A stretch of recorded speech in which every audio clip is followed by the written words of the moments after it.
নমস্কার, কেমন আছেন সবাই? আশা করছি সবাই খুব ভালো আছেন। আজ রবিবার আর এখন বাজছে সকাল 10টা 10। আমরা আজকে যাচ্ছি বেলুড় মঠে। লঞ্চ চলে এসেছে আর আমরা চেপেও পড়েছি। ওই দেখা যাচ্ছে বেলুড় মঠ।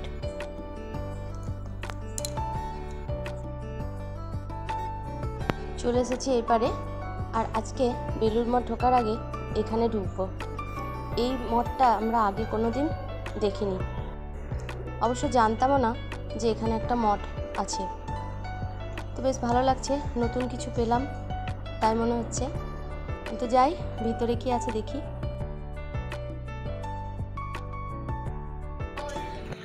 কত ফুল, জবা ফুলের বাগান। আচ্ছা, এই সামনে জুতো খুলুন, খুলে উপরে যান। ওটা 6টা 7টা থেকে 11টা, বিকেল 3:30 5:30। আমাদের 11টার পরে ঢুকি বলে পাই না। 4টা থেকে 6 মাস, আবার 4টা থেকে 6টা পর্যন্ত খোলা থাকবে 6 মাস। এই সামনে যে এখানে জুতো খুলে উপরে যান। এখানে মঠের একজন দাঁড়িয়েছিলেন, তিনি বলে দিলেন কখন মঠ খোলে কখন বন্ধ হয়। তো আমরা এবার উপরে যাব আর উপরে গিয়ে দেখব এখানে কি আছে। আগে এখানে কোনো দিন আসেনি, তাই বিশেষ কিছু জানা নেই। তবে যেটুকু জানতে পারবো সেটুকুই সবাইকে জানানোর চেষ্টা করব। এখানে জুতো খুলতে বলেছে। সিঁড়িগুলো কি সুন্দর, চারিদিকে শুধু গাছপালা। 1893 সালে কোনো এক সময় এই জায়গাতেই সারদা মা 7 দিন ধরে পঞ্চতপা যজ্ঞ করেছিলেন। তিনি বলেছিলেন এই যজ্ঞ তিনি বিশ্বের ভালোর জন্য করেছিলেন। তো এবার ভিতরে যাব। এই ঘরেই সারদা মা থাকতেন। এই ঘরের জানলা থেকে দেখা যায় মা গঙ্গাকে। আর এখানে আছে বড় একটা চাপা ফুলের গাছ, আর নানান রকম সবজিও লাগানো আছে। আর এদিকে আছে একটা কাঁঠাল গাছ, আর ওখানে বোধহয় মহারাজটা থাকেন। জামা কাপড় মেলা আছে, সব ব্যবস্থাই আছে দেখছি।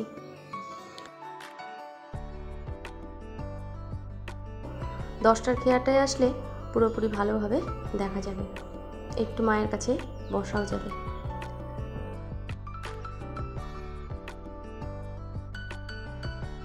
এদিকটায় চলে এসেছি। শুনলাম এটি ছিল নীলাম্বরবাবুর বাগানবাড়ি, পরবর্তীকালে বেলুড় মঠের আন্ডারে আসে, আর এটি সারদা মায়ের সাধনপীঠ হয়ে ওঠে। তো অন্য কোনো দিন এসে আরও ভালো করে এই জায়গাটা দেখব।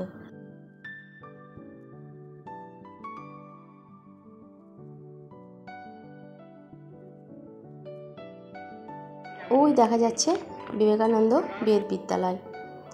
আজকে আর ওদিকটায় যাব না, আজকে আমাদের হাতে অতটা টাইম নেই। পরবর্তীকালে এসে আবার যাব।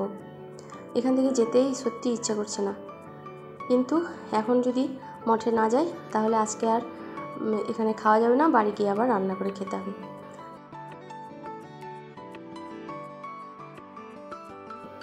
তো একটু পা চালিয়ে যেতে হবে। আর এগুলো দেখলাম সুপারি গাছের মতো দেখতে, ফলগুলো সুপারির মতো, কিন্তু সুপারি নয়। কি গাছ কে জানে? তালের মতো ফল দেখতে। দেখো এটা আবার খেজুরের মতো দেখতে। সুপারি নয়, অন্য কিছু বটে। এই টাকা, এটা ওই ফল, ওই যে ওই গাছটাতে ধরেছিল।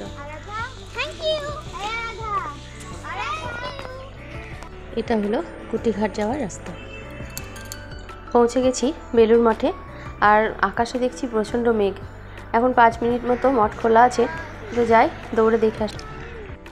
দর্শনের পর বেরিয়ে আসতেই প্রচণ্ড বৃষ্টি, তাই এখানে একটু সবাই দাঁড়ানো হলো। ভোগের কুপন করার পরে এই প্রসাদটা দেয়, এটা এখন সবাই মিলে খাবো। 11টা 40-এ আবার মন্দির খুলেছিল, আর আমরা একটু দেখে নিলাম মন্দির। আর এবার যাব ভোগ ঘরের দিকে। ভোগ ঘরের দিকে যাওয়ার রাস্তাটা খুব সুন্দর, গঙ্গার পাড় দিয়ে হেঁটে হেঁটে যেতে হয়।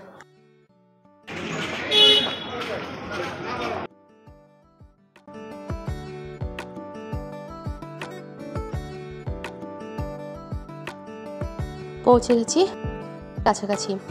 এখানে কিছু ফটো তুলে নিয়ে এবার যাব ভোগঘরের দিকে। হাতে বেশি টাইম নেই, এখনই খেয়ে নিতে হবে। 11:30 থেকে খাওয়া দাওয়া শুরু হয়েছে আর 12:30টার মধ্যে সবটাই শেষ হয়ে যাবে। আর এই যে এখানে আমাদের বসতে দিল, বসে আছি, এখন ভোগ আসার অপেক্ষা। চলে এসেছে ভোগ, আর এই ভোগ খেতে আমার খুবই ভালো লাগে, আমার কি সকলেরই ভালো লাগে। তারপরে দিল তরকারি, পায়েস, চাটনি। আমাদের পিছনে যারা বসেছিল তাদের খাওয়া হয়ে গেছে, আর এধারে পরিষ্কারও শুরু হয়ে গেছে। অনেক দিন এখানে আসা হয়নি, তাই অনেক কিছুই নতুন দেখছি। খুব ছোট্ট বাচ্চার মায়ের জন্য এই ঘরটা, তেনারা বাচ্চা রেখে ভোগ খেতে যেতে পারবে। এখন এদিকটা কনস্ট্রাকশনের কাজ চলছে। আর এই সামনেটা হলো হাত ধোয়ার জায়গা, এখান থেকে শুরু করে একদম গেট পর্যন্ত। তারপর বাইরে এসে একটা টোটো করে নিলাম ফেরিঘাট পর্যন্ত, কারণ খাওয়া দাওয়া করে আর হাঁটার মতো ক্ষমতা নেই। তো ফেরিঘাট পর্যন্ত তো টোটোটা আসে না, তার আগেই নামিয়ে দেয়। তো আমরা এখন হেঁটে হেঁটে যাচ্ছি পাড়ের দিকে। তো আস্তে আস্তে এই মেলা দেখতে তো কার না ভালো লাগে।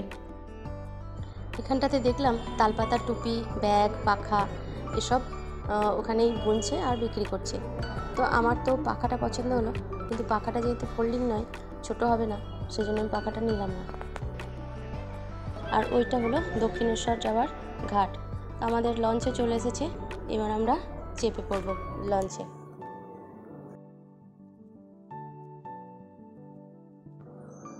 এই লঞ্চটা দক্ষিণেশ্বর থেকে এলো, আর এটাই আবার ফাঁকা হবে। তারপরে এখানে যারা দাঁড়িয়ে আছে তারা আবার এই লঞ্চ করে আবার দক্ষিণেশ্বর যেতে পারবে। কিন্তু এনারা এখন বেলুড় মঠে ঢুকতে পারবেন না, কারণ বেলুড় মঠটা এখন বন্ধ, 3:30টার সময় খুলবে। তো এনাদেরকে এখন অপেক্ষা করতে হবে। এখান থেকেও যারা দক্ষিণেশ্বর যাওয়ার জন্য এই লঞ্চটা ধরবেন, তারাও এখন মন্দিরে ঢুকতে পারবেন না, কারণ মন্দির তো বন্ধ। আবার 3:30 পর্যন্ত অপেক্ষা করতে হবে, কারণ সব মন্দিরেরই একই নিয়ম, ওই 12:30টায় বন্ধ হয়ে যাবে, আবার ওই বিকেল 3টে 3:30টার সময় খুলবে। তো অনেকেই তো জানে না, না জানার জন্য এই হয়রানিটা হতে হয়। আজকে এই পর্যন্তই, আবার অন্য কোনো ব্লগে দেখা হবে, কথা হবে। আজ আসি, টাটা।